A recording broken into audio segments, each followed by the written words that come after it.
Let's subtract these two fractions. The first denominator is 12. The second denominator is 16. Use the other denominator, 16, to scale the first fraction. Write 1 times 16 over 12 times 16.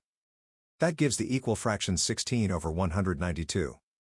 Now scale the second fraction by 12. Write 1 times 12 over 16 times 12. That gives 12 over 192. Both denominators now match. Keep the denominator and subtract the top numbers. Subtracting the numerators gives 4 over 192.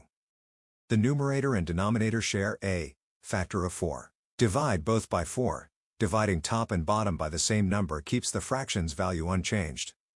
That gives 1 over 48 in lowest terms. Final answer, 1 over 48.